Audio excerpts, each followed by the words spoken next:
হামাসের শীর্ষ নেতাকে তুলে নিল ইসরায়েলি বাহিনী। বিরোধপূর্ণ এলাকায় 2 মার্কিন রণতরীর মহড়া, চীনের হুঁশিয়ারি। গণতন্ত্র নিয়ে থাইল্যান্ডের সহায়তা চেয়েছে মিয়ানমারের জান্তা সরকার। 2023 সালে চাঁদে অবতরণ করবে তুরস্ক, বললেন এরদোয়ান।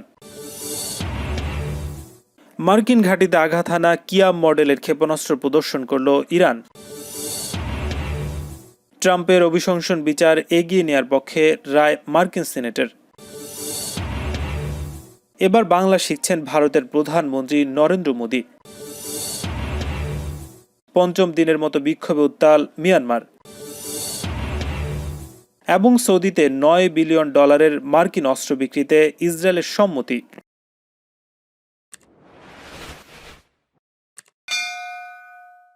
অধিকৃত পশ্চিম তীরে অভিযান চালিয়ে ফিলিস্তিনের স্বাধীনতাকামী সশস্ত্র গোষ্ঠী হামাসের এক শীর্ষ নেতাকে তুলে নিয়ে গেছে ইসরায়েলি বাহিনী। মঙ্গলবার জেনিন এলাকায় নিজ বাসা থেকে খালেদ আল হজকে তুলে নেওয়া হয়। তার স্ত্রীর বরাতে খবর দিয়েছে আনাদুল এজেন্সি। 55 বছর বয়সী হামাসের নেতা আল হজের আগেও আটক হন। জীবনের 15টি বছর ইসরায়েলি কারাগারে কাটাতে হয় তাকে। মুক্তির 1 বছরের মাথায় আবারও আটক হলেন তিনি। তার স্ত্রী জানান, ইসরায়েলি বাহিনী হঠাৎ করেই বাড়ির ভেতর ঢুকে পড়ে। এরপর চোখ বেঁধে আমার স্বামীকে নিয়ে গেছে। আটকের পরপরই হামাসের এই নেতাকে কারাগারে পাঠানো হয়েছে। তাকে কেন আটক করা হয়েছে বিষয়টি নিশ্চিত করা হয়নি। ইসরায়েলি বাহিনীর দখলদারিত্বের প্রতিবাদ জানিয়ে আসছে হামাস সহ ফিলিস্তিনের সাধারণ মানুষ। দশকের পর দশক ধরে ফিলিস্তিনের ভূমিতে দখলদারিত্ব চালিয়ে অবৈধ বসতি স্থাপন করছে ইহুদি সম্প্রদায়। এর প্রতিবাদ জানাতে গেলেই দমন পীড়নের শিকার হতে হয় তাদের। ইসরায়েলি বাহিনীর হাতে এই পর্যন্ত হাজারো ফিলিস্তিনের মৃত্যু হয়েছে। বিতর্কিত দক্ষিণ চীন সাগরে নতুন করে নৌশক্তি প্রদর্শন করল যুক্তরাষ্ট্র।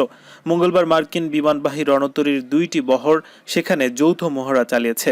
চীনের নিয়ন্ত্রিত প্যারাসেল দ্বীপপুঞ্জের পাশ ঘেঁষে থিওডর রুজভেল্ট এবং নিমিটজ এ মহড়া চালিয়েছে। যুক্তরাষ্ট্রের নতুন প্রেসিডেন্ট জো বাইডেন ক্ষমতা গ্রহণের পর দক্ষিণ চীন সাগরে মার্কিন নৌবাহিনীর এটি প্রথম অভিযান বলে রয়টার্স জানিয়েছে। এ ঘটনায় ক্ষুব্ধ প্রতিক্রিয়া জানিয়েছে চীন। দেশটির পররাষ্ট্র মন্ত্রণালয়ের মুখপাত্র ওয়াং ওয়েনবিল বলেছেন, দক্ষিণ চীন সাগরে এভাবে বারবার যুক্তরাষ্ট্রের যুদ্ধজাহাজ এবং যুদ্ধ বিমানের উপস্থিতি শক্তি প্রদর্শনের নামান্তর, যা কোনোভাবেই অঞ্চলের শান্তি এবং স্থিতিশীলতার জন্য সহায়ক নয়। কয়েকদিন আগে যুক্তরাষ্ট্রের ডেস্ট্রয়ার ইউএসএস জন এস ম্যাককেইন চীন নিয়ন্ত্রিত প্যারাসেল দ্বীপপুঞ্জের কাছে নোঙর করেছিল। এর কয়েকদিন পরে এই মহড়া চালানো হলো। প্যারাসেল দ্বীপটি নিজেদের বলে দাবি করেছে চীন, যদিও ভিয়েতনাম এবং তাইওয়ানও দ্বীপটির মালিকানা দাবি করে আসছে। দক্ষিণ চীন সাগরে চীনের তৎপরতা নিয়ে যুক্তরাষ্ট্র বহুদিন ধরে নাখোশ। চীন বাণিজ্যের জন্য গুরুত্বপূর্ণ এই সাগরে তাদের প্রভাব বিস্তারে নানা চেষ্টা চালিয়ে যাচ্ছে। গণতন্ত্র নিয়ে প্রতিবেশী দেশ থাইল্যান্ডের সহায়তা চেয়েছে মিয়ানমারের জান্তা সরকার। বুধবার থাই প্রধানমন্ত্রী প্রায়ুথ চান-ও-চা বিষয়টি নিশ্চিত করেছেন। জানিয়েছেন, বারবার নতুন সরকারের কাছ থেকে তিনি এ সংক্রান্ত একটি চিঠি পেয়েছেন। প্রায়ুথ চান-ও-চা 2014 সালে সাবেক প্রধানমন্ত্রী থাকসিন সিনোয়াত্রার বোন ইংলাক সিনোয়াত্রাকে উৎখাত করে থাইল্যান্ডের ক্ষমতা দখল করে। সর্বশেষ 2019 সালের বিতর্কিত নির্বাচনে জয়ী প্রায়ুথের নেতৃত্বাধীন সেনা সমর্থিত সরকার। দেশটির পার্লামেন্টের উচ্চকক্ষ পুরোপুরি তার সামরিক জান্তার অধীনে। অন্যদিকে মিয়ানমারে গত 1 ফেব্রুয়ারি নির্বাচিত সরকারকে উৎখাত করে ক্ষমতা দখল করে জান্তা সরকার। তাৎক্ষণিকভাবে বিশ্ব নেতারা এর নিন্দায় সরব হলেও ভিন্ন কথা বলেন থাই প্রধানমন্ত্রী। অভ্যুত্থানকে মিয়ানমারের অভ্যন্তরীণ বিষয় বলে আখ্যায়িত করেছেন তিনি। বুধবার প্রায়ুথ বলেছেন, তার সরকার মিয়ানমারে গণতান্ত্রিক প্রক্রিয়াকে সমর্থন করে, তবে এখন সবচেয়ে গুরুত্বপূর্ণ বিষয় হচ্ছে সুসম্পর্ক বজায় রাখা, কারণ এটি জনগণ, অর্থনীতি, সীমান্ত বাণিজ্যকে প্রভাবিত করে। রয়টার্সের খবরে বলা হয়েছে, অভ্যুত্থানের পর থেকেই মিয়ানমারে ব্যাপক বিক্ষোভ অনুষ্ঠিত হচ্ছে। রাজপথে নেমে আসছে হাজার হাজার মানুষ। থাইল্যান্ডের জান্তা সরকারকেও গত বছর বড় ধরনের বিক্ষোভ সামাল দিতে হয়েছিল। এমন বাস্তবতায় ক্ষমতা দখলের পর থাইল্যান্ডের সহায়তা চেয়েছে বার্মার সেনা সরকার। চাঁদে রকেট পাঠাচ্ছে তুরস্ক। প্রেসিডেন্ট রিসেপ তাইপ এরদোয়ান জানিয়েছেন, 2023 সালে চাঁদে অবতরণ করবে তার দেশ। মঙ্গলবার জাতীয় মহাকাশ কর্মসূচি এবং তুর্কি স্পেস এজেন্সির উদ্বোধনী অনুষ্ঠানে দেওয়া ভাষণে এমন পরিকল্পনার কথা জানিয়েছেন তিনি। এদিন আগামী 10 বছরের জন্য বেশ কিছু পরিকল্পনার কথা ঘোষণা করেন এরদোগান। এর মধ্যে চাঁদে রকেট পাঠানো ছাড়াও মহাকাশ তৈরির মতো বিষয়গুলো রয়েছে। এরদোগান বলেন, 2023 সালের শেষের দিকে আন্তর্জাতিক সহযোগিতার ভিত্তিতে আমরা হাইব্রিড রকেট পাঠাবো। আল্লাহ তাআলা চাইলে আমরা চাঁদে যাচ্ছি। তুর্কি প্রজাতন্ত্রের 100 বছর পূর্তি হচ্ছে ওই সময়। এরদোয়ান মহাকাশ বন্দর গড়ে তুলতে চান। তিনি চান তুরস্ক যেন রকেট প্রযুক্তি ক্ষেত্রে অগ্রণী দেশে পরিণত হয়। তিনি বলেছেন, আমি আশা করব আমাদের প্রয়াস সফল হবে এবং মহাকাশ গবেষণায় এগিয়ে থাকা দেশের তালিকায় তুরস্ক ঠাঁই পাবে। 2014 সালে 2018 সালে তুরস্কের মহাকাশ এজেন্সি তৈরি হয়। সে সময় আর্থিক অনটন চলছিল। তার মধ্যে এজেন্সির গঠন নিয়ে সমালোচনার মুখে পড়তে হয় সরকারকে। কিন্তু এই প্রকল্পের সমর্থকদের দাবি, এর ফলে তুরস্কের মহাকাশ গবেষকরা উপকৃত হবেন এবং মেধা পাচার বন্ধ হবে। ইরানের ইসলামী বিপ্লবী গার্ড বাহিনী বা আইআরজিসির অ্যারোস্পেস ফোর্সের 3টি ব্যালিস্টিক ক্ষেপণাস্ত্র বুধবার রাজধানী তেহরানের আজাদি স্কোয়ারে প্রদর্শন করা হয়েছে। এই স্কোয়ারের পাশ দিয়ে যখন ইসলামী বিপ্লব বিজয়ের 42তম বার্ষিকীর শোভাযাত্রা চলছিল, তখন সেখানে এসব ক্ষেপণাস্ত্র ইরানের প্রতিরক্ষা শক্তির প্রতীক হিসেবে শোভা পাচ্ছিল। জুলফিকার বাসির দেজফুল এবং কিয়াম মডেলের একটি করে ক্ষেপণাস্ত্র সেখানে রাখা হয়। 3টি ক্ষেপণাস্ত্র ইরানের গুরুত্বপূর্ণ ব্যালিস্টিক ক্ষেপণাস্ত্র হিসেবে বিবেচিত। ভূমি থেকে ভূমিতে নিক্ষেপণযোগ্য দেজফুল ক্ষেপণাস্ত্রটির পাল্লা 1000 কিলোমিটার। জুলফিকার বাসিরের পাল্লা হচ্ছে 700 কিলোমিটার। এতে রয়েছে অপটিক্যাল ডিভাইস, যা দিয়ে সাগরে ভাসমান যানকে সহজে আঘাত আনতে পারে। এছাড়া কিয়াম ক্ষেপণাস্ত্রের পাল্লা হচ্ছে 800 কিলো। ছোড়ার পরও এটিকে নিয়ন্ত্রণ করা যায়। ইরানের কুদস ফোর্সের সাবেক প্রধান কাসেম সোলেমানি শহীদ হওয়ার পর ইরাকে মার্কিন ঘাঁটিতে হামলায় ক্ষেপণাস্ত্র ব্যবহার করা হয়েছিল। সাবেক মার্কিন প্রেসিডেন্ট ডোনাল্ড ট্রাম্পের অভিশংসন বিচারের কাজ এগিয়ে নেওয়ার পক্ষে রায় দিয়েছে দেশটির সিনেট। তার বিরুদ্ধে অভিযোগ, নভেম্বরের নির্বাচনে জয়ী ডেমোক্র্যাট প্রার্থী জো বাইডেনের বিজয় প্রত্যয়নের জন্য ক্যাপিটালে সমবেত আইন প্রণেতাদের বিরুদ্ধে তার শত শত সমর্থকদের বিদ্রোহ করতে তিনি উস্কানি দিয়েছিলেন। সিনেটে ট্রাম্পের বিরুদ্ধে বিচার কাজ শুরু করার ব্যাপারে 4 ঘন্টা ধরে বিতর্ক অব্যাহত ছিল। পরে মঙ্গলবার দুপুর থেকে এই অভিযোগের শুনানির পক্ষে 56 এবং বিপক্ষে 44 ভোট পড়ে।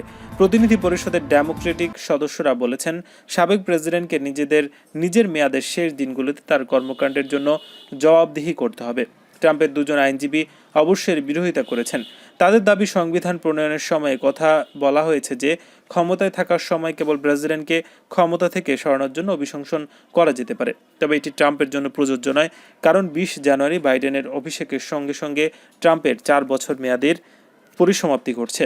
এই অভিশংসন প্রক্রিয়ায় বাদী পক্ষের ম্যানেজার কংগ্রেসম্যান জ্যামি রস্কিন তিনি বলেছেন, ট্রাম্পকে যদি জবাবদিহিতার সম্মুখীন করা না হয় তাহলে এটি একটি ব্যতিক্রম তৈরি করবে। ভবিষ্যতে কোনো প্রেসিডেন্টই তাদের ক্ষমতার শেষ দিনগুলোর কোনো অপকর্মের জন্য কোনো পরিণতির মুখোমুখি হবে না। পশ্চিমবঙ্গের বিধানসভার নির্বাচন নিয়ে ভারতে শুরু নানা প্রচারণা। এবার তৃণমূল কংগ্রেসকে হটিয়ে পশ্চিমবঙ্গের মসনদ দখল করার জন্য মরিয়া বিজেপি। এজন্য অবাঙালি তকমা ঘোচাতে তৎপর গেরুয়া শিবির। এছাড়া খবর বেরিয়েছে, এই অঞ্চলের ভোটারদের মন জয় করার জন্য বাংলা শিখছেন ভারতের প্রধানমন্ত্রী। খবরে বলা হয়েছে, মোদীকে বাংলা ভাষা শেখানোর জন্য ভারতীয় প্রধানমন্ত্রীর বাসভবনে একজন শিক্ষক নিয়োগ করা হয়েছে। একদিকে যেমন ভাষা শিক্ষা চলছে, অন্যদিকে মোদী স্বয়ং রবীন্দ্রনাথের স্বর্ণাপন্ন হয়েছেন। সাজগোজে পরিপাটি প্রধানমন্ত্রী নরেন্দ্র মোদীর দাড়ি গোঁফ বরাবরই নিখুঁতভাবে ট্রিম করা থাকে। কিন্তু লকডাউনের সময়কালে দেখা যাচ্ছে দেশটির প্রধানমন্ত্রীর দাড়ি এবং গোঁফের দৈর্ঘ্যই বেড়েছে। মাথার পেছনে চুল লম্বা হয়েছে। অনেকেই বলছেন উনি রবীন্দ্রনাথকে কপি করতে চাইছেন। ভারতীয় সোশ্যাল মিডিয়া জুড়ে দাবি করা হচ্ছে, বাঙালির মন পেতে বিশ্বকবি রবীন্দ্রনাথ ঠাকুরের মতো দাড়ি রাখছেন প্রধানমন্ত্রী। এমনকি রবীন্দ্রনাথ এবং মোদীর ছবি পাশাপাশি বসিয়ে দাড়ির তারতম্য বুঝিয়ে দেওয়া হয়েছে, যেখানে দুজনের দাড়ি প্রায় একই রকম দেখাচ্ছে। বিধানসভার নির্বাচনের আগে এটি যে বাঙালি আবেগকে কাজে লাগানোয় গেরুয়া শিবিরের প্রয়াস, তা অস্বীকার করার কোনো উপায় নেই। মিয়ানমারের সেনা অভ্যুত্থানের বিরুদ্ধে 5ম দিনের মতো বিক্ষোভ সমাবেশ অব্যাহত রয়েছে। বুধবার ইয়াঙ্গুন সহ বিভিন্ন শহরে হাজার হাজার মানুষ বিক্ষোভে অংশ নিয়েছে।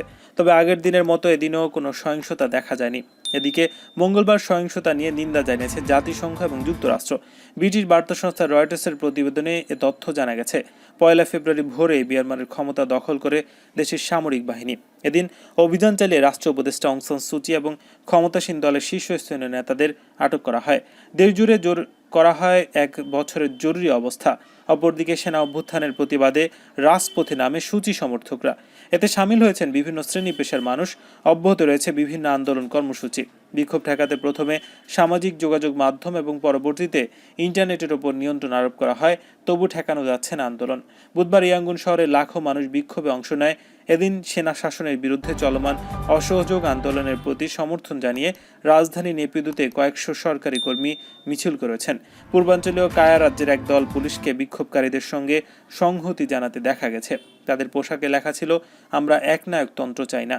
বুধবার বিক্ষোভস্থলে কোনো সংঘর্ষের ঘটনা ঘটেনি, তবে মঙ্গলবার সেনা সদস্যরা নেপিদুর একটি ক্লিনিকের দখল নিয়েছে। সেখানে আহত বিক্ষোভকারীদের চিকিৎসা দেওয়া হচ্ছিল বলে জানিয়েছেন এক চিকিৎসক। আরেক চিকিৎসক জানিয়েছেন, মঙ্গলবার নেপিদুতে পুলিশের সঙ্গে সংঘর্ষে মাথায় গুলিবিদ্ধ হওয়া নারী মৃত্যুর সঙ্গে পাঞ্জা লড়ছেন। এছাড়া রাবার বুলেট বিদ্ধ হয়ে আহত হওয়া আরও কয়েকজন বিক্ষোভকারীর চিকিৎসা চলছে। এদিকে মঙ্গলবার রাতে অং সান সুচির দল ন্যাশনাল লীগ ফর ডেমোক্রেসির সদর দফতরে অভিযান চালিয়েছে সেনাবাহিনী। দলটি বলছে, তাদের অফিসে তল্লাশি এবং তছনছ করা হয়েছে। ৩ বছর ঝুলিয়ে রাখার পর অবশেষে সৌদি আরব এবং আমিরাতের কাছে যুদ্ধ বিমান সহ $9 বিলিয়ন মার্কিন অস্ত্র বিক্রির ব্যাপারে সম্মতি দিয়েছে ইসরায়েল। মধ্যপ্রাচ্যে যুক্তরাষ্ট্রের ঘনিষ্ঠ মিত্র সৌদি আরব এবং আমিরাতের কাছে F-35 জঙ্গি বিমান, চীন হেলিকপ্টার এবং এরিয়েল রিফুয়েলিং ট্যাঙ্কার সহ বিপুল পরিমাণ সমরাস্ত্র বিক্রির বিষয়ে গোপনে আপত্তি জানিয়েছে ইসরায়েল। এসব অস্ত্র বিক্রির কথা বলে সাবেক মার্কিন প্রেসিডেন্ট ডোনাল্ড ট্রাম্প ইসরায়েলকে স্বীকৃতি দেওয়ার প্রতিশ্রুতি আদায় করে কয়েকটি আরব দেশের কাছ থেকে। কিন্তু এসব সমরাস্ত্র আরবদের হাতে গেলে নিজেদের নিরাপত্তা বিঘ্নিত হতে পারে ভেবে এতে বাধা দিয়ে আসছিল ইসরায়েল। ইসরায়েলি পার্লামেন্ট গত রোববার দীর্ঘ 7 ঘন্টা আলোচনার পর যুক্তরাষ্ট্রের এই অস্ত্র বিক্রিতে সম্মতি দেন ইহুদিবাদী দেশটির আইন প্রণেতারা। ইসরায়েলের প্রতিরক্ষামন্ত্রী বেনি গান্তোজের বরাত দিয়ে দেশটির গণমাধ্যমগুলো খবর প্রকাশ করেছে। জো বাইডেন ক্ষমতায় এসেই সৌদি আরব এবং আমিরাতের কাছে F-35 যুদ্ধ বিমান সহ $23 বিলিয়ন অস্ত্র বিক্রির প্রক্রিয়া বন্ধ করে দিয়েছেন।